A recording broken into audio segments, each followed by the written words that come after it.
அனைவருக்கும் வணக்கம். வருடா வருடம் கேரளாவில் உள்ள ஐயப்பன் கோவிலுக்கு தர்ம சாஸ்தாவை கண்டு வழிபடுவதற்கு லட்சக்கணக்கில் மக்கள் மாலை போட்டு விரதம் இருந்து இருமுடி கட்டி சுவாமியே சரணம் ஐயப்பா என விண்ணெட்டும் அளவிற்கு கோஷமிட்டு ஐயப்பனை காண செல்கிறார்கள். அப்படி சன்னிதானத்துக்கு போகிற ஒவ்வொரு இருமுடி கட்டுக்கும் கருப்பசாமி தான் துணையாக போவார். கருப்பசாமி இல்லாத ஐயப்ப பூஜையும் கன்னி பூஜையும் இருமுடி கட்டும் இல்லவே இல்லைன்னு தான் சொல்லணும். இத ஒவ்வொரு ஐயப்ப பூஜையிலும் நாமளே கண் கொண்டு பார்த்திருப்போம். உங்களுக்கு ஐயப்பனை ரொம்ப பிடிக்கும், இல்லை நீங்கள் ஐயப்ப பக்தராகவே இருந்தீங்கன்னா கண்டிப்பாக சுவாமியே சரணம் ஐயப்பா என கமெண்ட் பண்ணிட்டு வீடியோவையும் லைக் பண்ண மறந்துடாதீங்க. இப்போ வாங்க வீடியோக்குள்ளே போகலாம். பெருந்தெய்வமான ஐயப்பனுக்கு சிறு தெய்வமான கிராமத்தார் கொண்டாடும் கருப்பசாமி எதற்கு துணையாக போகணும், காவலனாக இருக்கணும் அப்படிங்கிறதுக்கான விடையை பார்க்கணும்னா கருப்பசாமி பிறப்பு பற்றி முதல்ல தெரிஞ்சுக்கணும். அதை பற்றி தெரிஞ்சுக்கிறதுக்கு ராமாயண தொடரிலும் நாம பயணிக்கணும். ராமரும் சீத்தையும் 14 வருட வனவாசத்திற்கு பின் ராவணன் பிடியில் இருந்து சீத்தையை மீட்டு அயோத்தி அழைச்சிட்டு வந்தப்புறம் ஊர் மக்களின் அவப்பேச்சுக்காக சீத்தையை தீக்குளிக்க சொல்வாரு ராமர். மேலும் வால்மீகி ஆசிரமத்திற்கும் அனுப்பி வைக்கிறாரு.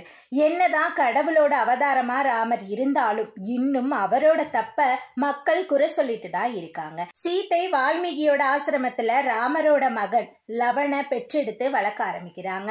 ஒரு நாள் சீத்தை லவனை பாத்துக்கோங்கன்னு வால்மீகி கிட்ட சொல்லிட்டு போறாங்க. வால்மீகி முனிவர் பூ பறிக்க லவனை தனியா விட்டுட்டு போயிட்டு வர்றாரு. வந்து பார்த்தா லவனை காணும். ஐயோ, லவனை பார்த்துக்க சொல்லி சீத்தை சொன்னாலே, இப்போ குழந்தைய காணுமே, வந்து கேட்டா என்ன பதில் சொல்லுவோம்னு பயந்து போன வால்மீகி ஒரு தர்ப்பை புள்ளை எடுத்து தன்னோட சக்தியால லவன் மாதிரியே ஒரு குழந்தைய உருவாக்குறாரு. சீத்தை லவனோடவே குடிலுக்கு வர்றாங்க. லவன் மாதிரியே இன்னொரு பையன் அங்க இருக்கான். அப்புறம் வால்மீகி முனிவர் நடந்த விஷயத்த சொல்லி இந்த சிறுவனையும் உன் மகன் போலவே வளர்த்துவான்னு சொல்றாரு. அதனால குசன் என்ற பெயர் வச்சு வளர்த்து வர்றாங்க. ராமருக்கு பிறந்தது ஒரு குழந்தை தான். ஆனா வால்மீகி செஞ்ச தவறினால ராமருக்கு 2 பசங்களா ஆயிடுச்சு.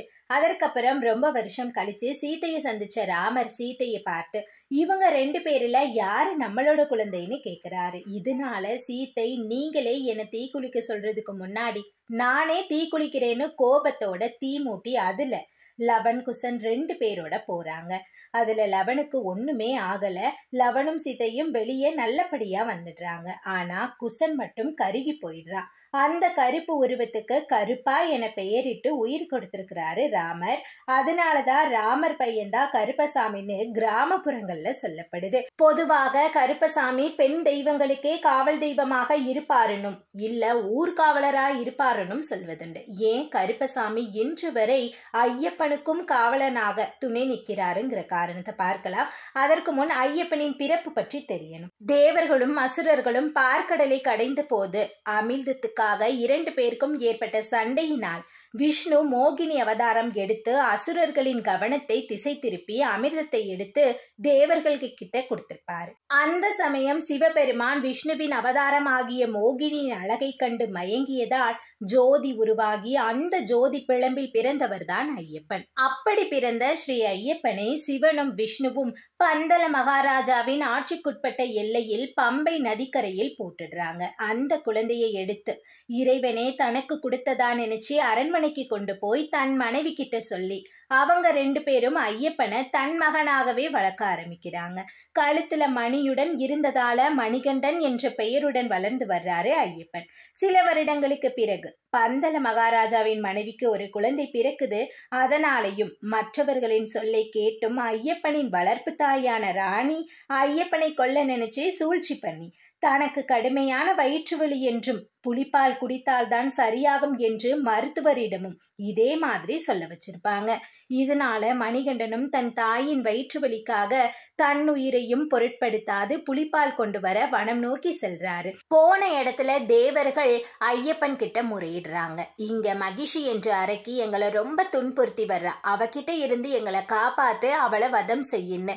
ஐயப்பனும் மகிஷிய வதம் செய்ய புறப்பட்ட போது தேவாதி தேவர்களும் சூழ்ந்திருக்க சிவபெருமான் தன்னோட அம்சமான கருப்பசாமிய வரவழைச்சு, கருப்பா, ஐயப்பன் சின்ன பையன், அவனோட அவதார நோக்கம் நிறைவடைகிற நேரம் இது.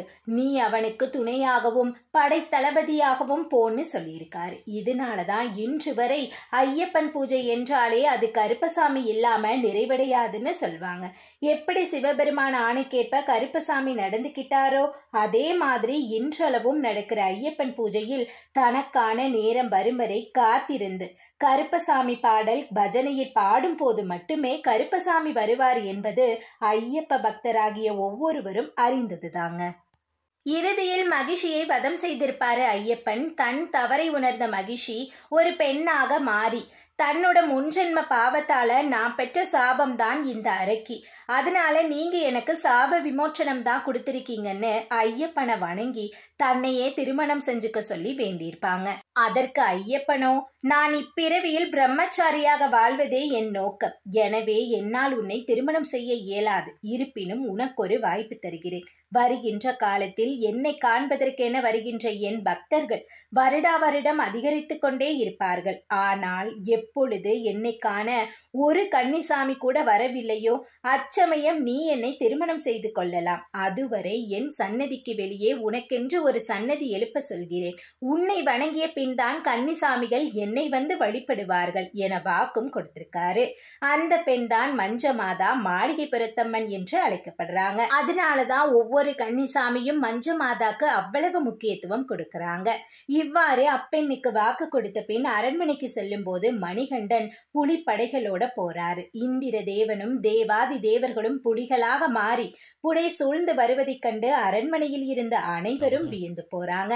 தன் தவறை உணர்ந்த பந்தல ராணியோ மன்னிப்பு கேக்குறாங்க ஐயப்பன் கிட்ட.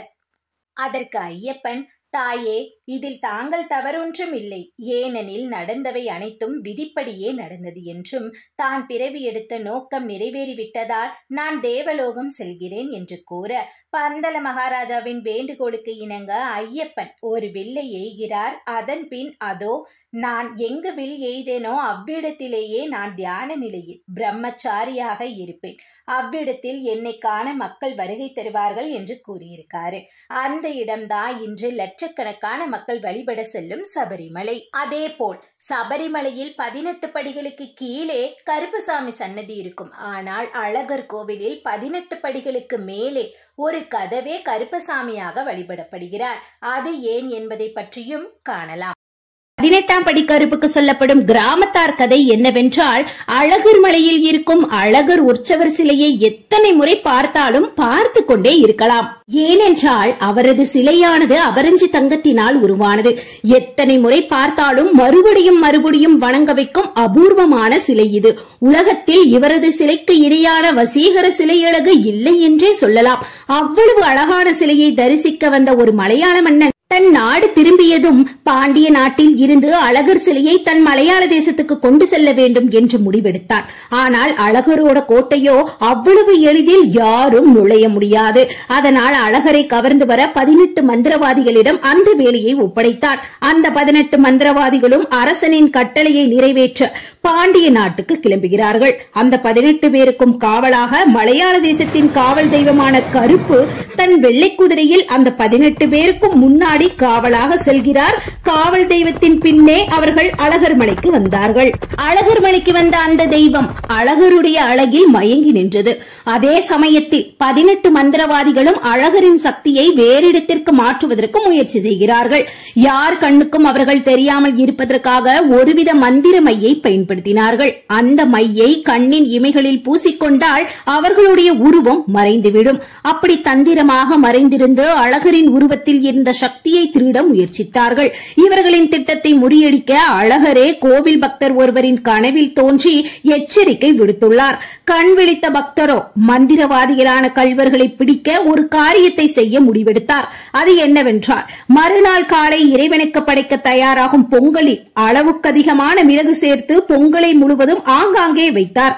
வாசனையால் ஈர்க்கப்பட்ட மந்திரவாதிகள் அதை எடுத்து சாப்பிட்டார்கள். அடுத்த கணம் மிளகின் காரத்தால் ஏற்பட்ட காரம் தாங்காமல் கண்ணீர் விட்டு அவர்கள் அழ, கண் இமைகளின் வழியாக கண்ணீரும் வர, அவர்கள் பூசியிருந்த கண்மை அழிந்து போக, அவர்களின் உருவமும் வெளிப்பட, உடனே அங்கிருந்த காவலர்கள் அவர்களை பிடித்து கொன்றும் விடுகிறார்கள். பின்னர் அவர்கள் ஒவ்வொருவரையும் களிமண்ணால் படிகள் செய்து படிக்கு ஒருவராக 18 படிகளில் அந்த 18 பேரையும் பதிக்கிறார்கள். அவர்களோடு துணையாக வந்த கருப்பசாமி எனும் தெய்வம் அழகரின் அழகில் மயங்கியதால் அழகரின் கோபுர வாசலில் இருந்து பிரிந்து போக மனமில்லாமல் நான் இங்கேயே இருந்து காவல் காக்கிறேன் என்று கூற அதன் பிறகு கருப்பு அந்த கதவிலேயே இருந்து காவல் காக்கின்றார். அதற்கு கூலியாக அழகருக்கு கிடைக்கும் அர்த்த ஜாம பூஜை பிரசாதங்கள் அனைத்தும் கருப்பசாமிக்கு இன்று வரை வழங்கப்பட்டு வருகிறது. இதுதான் கருப்பசாமி பற்றி சொல்லப்படும் நாட்டார் கதை.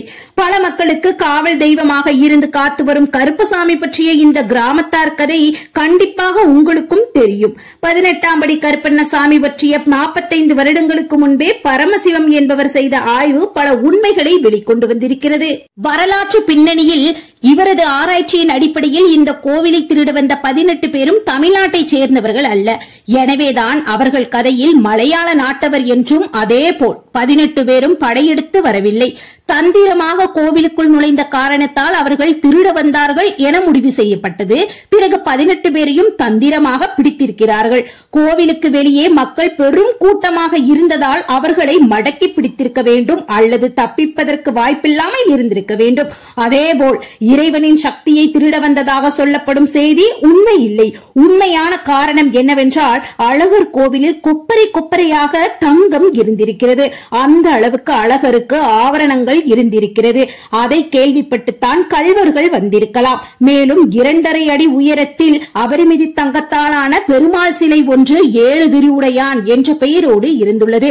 மேலும் இந்த சிலையை திருடும் எண்ணத்திலும் அவர்கள் வந்திருக்க வேண்டும் அல்லது மக்கள் நம்பும் கருப்பண்ணசாமியை தடுத்திருக்க வேண்டும். அதனால்தான் இன்றளவும் திருவிழாவிற்காக அழகர் வெளியில் செல்லும் போது 18ஆம் படி கருப்பன் முன்பு அழகர் என்னென்ன நகை அணிந்து கொண்டு செல்கின்றார் என்று பட்டியலிட்டு வாசித்து காண்பித்தும், அதேபோல் திரும்பி வந்த அழகருக்கு அணிவித்த ஆபரணங்கள் எல்லாம் சரியாக இருக்கின்றதா என்பதை உறுதி செய்த பின்னரே கோவிலுக்குள் உள்ளே எடுத்து செல்ல வேண்டும்.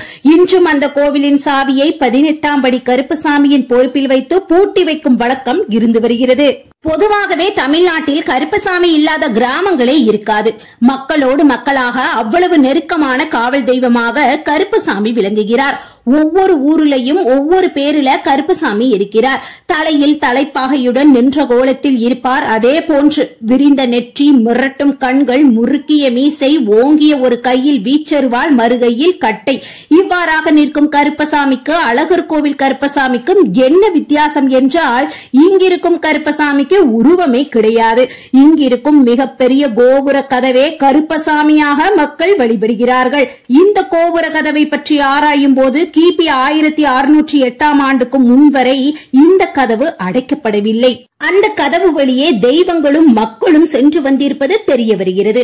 ஆனால் 18ஆம் படி வாசல் கதவு என்று தொடர் இன்று வரை எந்த இடத்திலும் காணப்படவில்லை. ஆனால் 100 ஆண்டுகளுக்கு பிறகு ஒரு வீட்டில் கிடைத்த பட்டய நகல் ஓலையில் 18ஆம் படி வாசல் என்று ஒரு தொடர் காணப்படுகிறது. மேலும் இந்த சமயத்தில் தான் மதுரையில் அரசியல் தலைமை பலவீனமாக இருந்தது. நாயக்க மன்னரான விஜயகாந்த சொக்கநாத மன்னர் ஆட்சியிலோ அல்லது அவர் இறந்த பிறகு ஆட்சிக்கு வந்த அவருடைய மனைவி மீனாட்சியின் ஆட்சி காலத்திலோ 18ஆம் படி கருப்பண்ணசாமி உண்மை நிகழ்வு நடந்திருக்க வேண்டும். சரி, கோவில் கதவு மூடியே இருக்கிறது என்று ஆராயும் போது கோவிலில் திருட வந்த 18 பேரை வெட்டி கோபுரத்தின் வாசல் படியின் கீழே புதைத்ததால் அந்த வாசல் தீட்டுப்பட்டதாக அப்பொழுது பூட்டிவிட்டார்கள். கதவை இவ்வாறு தீட்டுப்பட்ட வாசல் வழியாக தெய்வம் செல்வது என்பது தெய்வீகத்தின் வழிமுறை இல்லை. ஆகவே தெய்வமே செல்லாத அந்த வழியில் மக்களும் செல்வதற்கு பயப்பட்டார்கள். ஆக யாருமே பயன்படுத்தாத காரணத்தால் அந்த கோவில் தலைவாசலை மூடி வைத்தார்கள். அதற்கு பதிலாக புதிய பாதையை உருவாக்கினார்கள். அதுதான் வடக்கு பகுதி கோட்டை கோவில் சுவரை இடித்து உருவாக்கிய இன்று வரை பயன்படுத்தும் வண்டிவாசல் என்ற பாதை. நிரந்தரமாக மூடப்பட்ட அந்த கதவின் வடிவிலே கருப்பசாமி குடியிருந்து அழகரையும் மக்களையும் காத்து வருகிறார். இயற்கையாக இல்லாமல் கொடூரமாக இருந்தவர்களின் இறப்பு மற்றும் அவர்களின் ஆவி பற்றிய பயம் மக்களிடையே இருந்ததால் கருப்பசாமி அந்த ஆவிகளிடம் இருந்தும் தீய சக்திகளிடம் இருந்தும் காப்பாற்றுவார் என்ற நம்பிக்கையில் கதவையே மக்கள் கருப்பசாமியாக நினைத்து வணங்க ஆரம்பித்து விட்டார்கள். மூடிய கதவுகளுக்கு சந்தனம் குங்குமம் பூசி கற்பூரமும் காட்டி பூ மாலைகளால் அலங்கரித்து இன்று வரை பூஜை செய்து வருகிறார்கள். அது மட்டுமல்ல, கோபுர கங்கையில் இருந்து கொண்டு வரப்படும் தீர்த்தத்தை கருப்பனின் சன்னதியில் வைத்து அது தூய்மையாக கொண்டு வரப்பட்டதா என கருப்பனின் முன்பு உறுதி செய்த பின்னே கோவிலுக்குள் கொண்டு செல்கிறார்கள். இது நீதி தேவனுக்கு இணையான பிரமாணம் என கருதுகின்றனர். நீண்ட நாட்களாக நியாயம் கிடைக்காதவர்கள் இன்று வரை கருப்பசாமி முன்பு பல வழக்குகள் தீர்க்கப்பட்டு வருகிறது. ஏனென்றால் கருப்பசாமி உண்மை நியாயம் யார் பக்கம் இருக்கிறதோ அவர்கள் பக்கம் நின்று நியாயம் தருவார் என நம்பப்படுகிறது. ஆக கருப்பசாமியிடம் முறையிட்டால் பல நாள் சங்கடங்கள் தீரும் என்பது ஐதீகம்.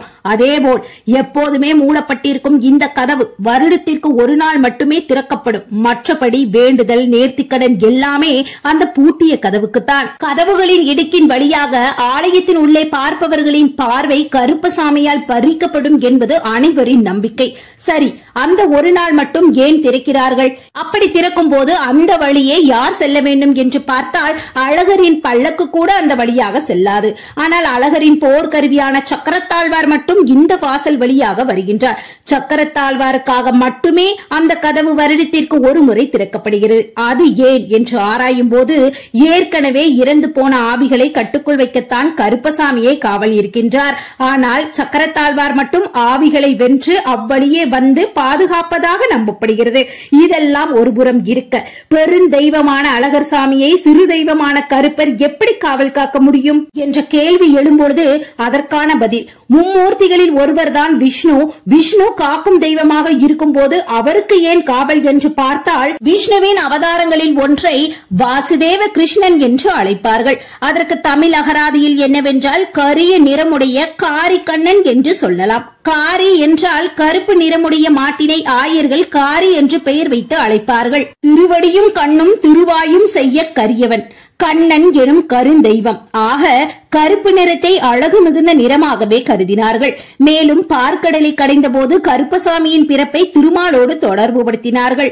மதுரை பகுதிகளில் உள்ள பெரும்பாலான கருப்பசாமிகளுக்கு வைணவ திருநாமங்கள் சாத்தப்பட்டிருக்கும். வைணவ வழி சாயலோடு பிணைந்த கருப்பசாமி வழிபாடும் இணைக்கப்பட்டு விட்டது. அதுபோல பழங்காலத்தில் தீய சக்தியை விளக்கவும் மக்கள் அச்சத்தை போக்கவும் ஒரு சிறு தெய்வத்தை வைக்க வேண்டும் என்று முடிவெடுத்த போது கருப்பசாமியை தேர்வு செய்திருக்கிறார்கள்.